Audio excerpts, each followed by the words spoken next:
Hey everyone, how are you tonight? It's like, yikes, it's getting a little late. But this is from, I think this is from a few years ago. As you can see, there is no leaves on the trees.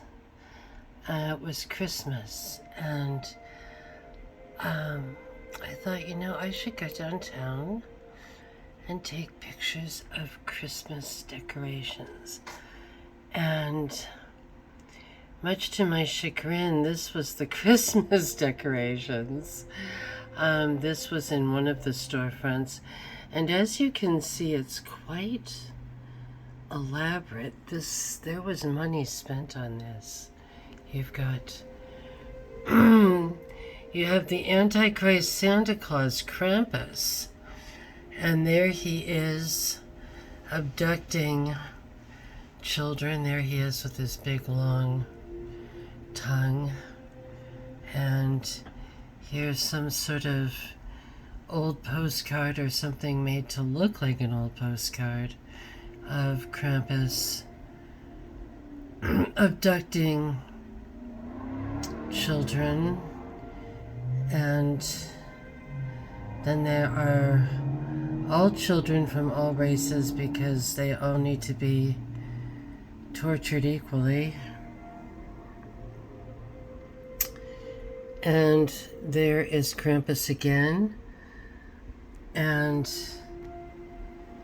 once again, I had gone downtown interested in looking at the holidays, and this is what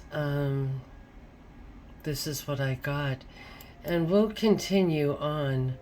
There was, of course, more to be had, and there are other sort of rolls of film, as it were, so there will be a continuation of this as we have our Satan Revisited edition. You see the little boot with the coal on it. Once again, this was a full-scale production. This wasn't just thrown together. And this is a slacker town. They tend to not, they tend to throw things together. And yet this is all very, it's expensive. It is well planned out. There's some sort of manifesto. Again, this is downtown Olympia. You want to go Christmas shopping. You want to take the kids. And, I wasn't able to really get a pic of that. It kind of, bounced off the glass. But there it is. This sort of manifesto, as it were, of so we're starting off right away. This seems pretty blatant. Doesn't seem like there's too much of a hidden agenda here. There's your little coal boot again, and here we are. There is the storefront. And here's just some little places, and then the next place you come to has the Grinch.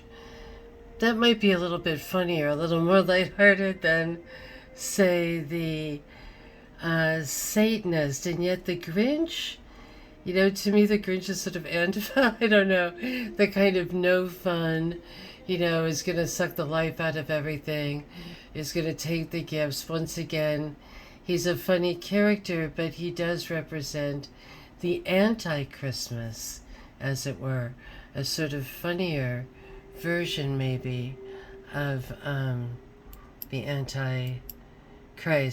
And then there were these, and these you might just see, and I might just see, as like that are very pretty lights. I've bought them in the past, but I think at some point someone set their pentacles or something, and whether or not they're popular with a certain group, shall we say.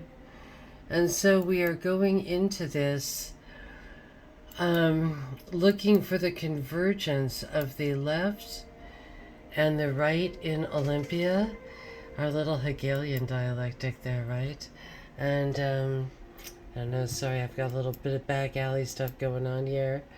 And you know what? It's not on this, darn it. Well, see, there's another kind of woo, kind of wooey thing. The other thing was the toy store, and I guess I must have gone to that another day, and the toy store is a whole other ball of Baphomet wax, and it is we'll say the libtarded toy store. But once again, they're coming to the same conclusion. Just like the book that I talk about sometimes, Thy Will Be Done, about the Rockefellers. And the book, what's incredible about that book is that everything in it came from the Rockefeller library itself. So there's no wiggle room. It's all just about what the Rockefellers were up to. And they ran basically the University of Chicago, which was very liberal, and it's got the guys in Birkenstocks that are going down to the little villages.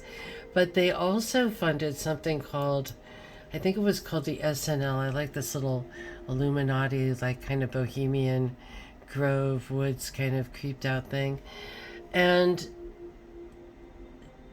so they were running both sides of the show, right? And I've talked about this before. So then you've got a village in Guatemala, and maybe the people don't like the fundamentalist SNL people, but they like the Birkenstock beard guy, or maybe the other way around. Maybe they don't like. So it's sort of like you're gonna fall into the trap either way. And of course, there's the fun little drag queen Christmas. Here we go. Connor McLeod, you're such a bad boy. Okay, so that is our Christmas tease. Yeah, this is Olympia Christmas.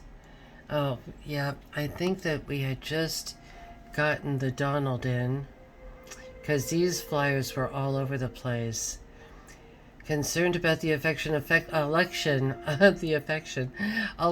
affecting your mental health. And I'm really interested right now lately in what does mental health mean. That seems like a new little term, like social worker or something, or community. So here's sad people that are concerned about, so they're talking about being neurodiverse and kind to each other, and they've got an emergency.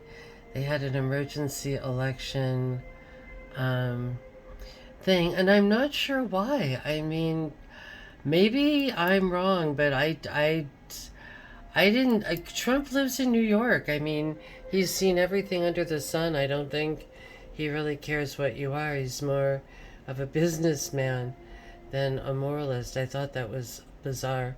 That was a friend of ours. I saw her post-trap. People thought she was missing, but she had just moved, so we're in the clear there. And slash tires, and there's been a lot of slash tires around here lately, so that's a theme that keeps on giving here in Olympia. We've got a flesh collage. Oh, Arrington Di Donocio. Okay, we will go to him. I forgot about that. I brought him up over here.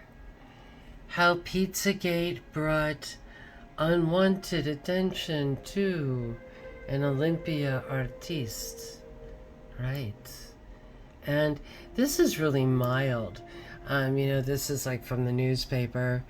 But this is one of the little Pizzagate down in the basement, see where the kids play it.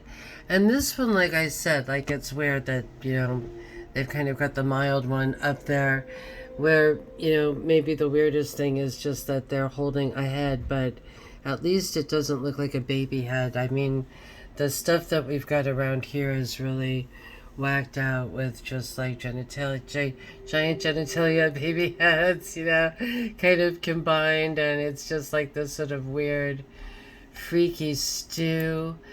Alex Constantine, remind me to do something on him, and wildly I got to meet him. It's weird, like I actually wrote to him and said, I read your book, Psychic Dictatorship. I thought that was the coolest title in the world. He also writes about dead rock stars, so you gotta love him. And he took the train up he was living in Hollywood, and it was amazing. And he told me how he got into all of this stuff. He was just like he was a regular journalist in Toledo, of all places, and there was like some kind of he was covering for someone. It was the summer, and there was like a bum found in the woods. I shouldn't say bum, homeless, just like disenfranchised person, and they had it had strange signs of something satanic, and I think they had caught some young kind of bad boys that had been involved, but they wanted him to kind of flesh out the story a little more and see kind of how far it went. And, long story short, it wound up at Bechtel Labs. Yeah. Okay. Now, I found this tonight. I had some fun people over, and they were telling me that Governor Inslee showed up in robes at the Capitol. And so I had missed that one. I guess it was in 2020, kind of a pre-pandemic thing, the Washington Satanists, and they swore up and down that that he was with them, that he was like all hooded and stuff. So okay, so you've got your so-called, I would say these are maybe, I don't know if these are left or right. They just look like just satanic to me. I can't really tell. But anyway, that is what was marching up to the Capitol a couple of years ago. And so, we kind of think, everything I've shown you so far is what you would probably think of as left wing. But this article, this is quite a landmark article, written in 93, Remembering Satan Part 1. Yes, there's a Part 2 as well. And I'm sorry, you guys, I tried to print this out tonight so I could just read, a sentence or two. It was like 57 pages came out. I'm like, what? But they were all blank. The ink had run out. There's an eerie picture. And Remembering Satan is about the only trial since the Salem witch trial that has occurred in the U.S., and that was in, yep, you see it right there, Thurston County. Now, Paul Ingram, the one who was to be arrested, was also a deacon at the Church of the Living Waters, very fundamental as church. And he was also, see there, Republican Party. And he was also the deputy sheriff. See, and you've got the Deputy Sheriff's Association. So this is just wild that the actual trial, there was an actual trial. And so maybe we will get into this later, but, I've got friends that have kind of run into things and seen things. We all have around here, anyone that has been about here enough for a while. So shall we we've laid a bit of the groundwork.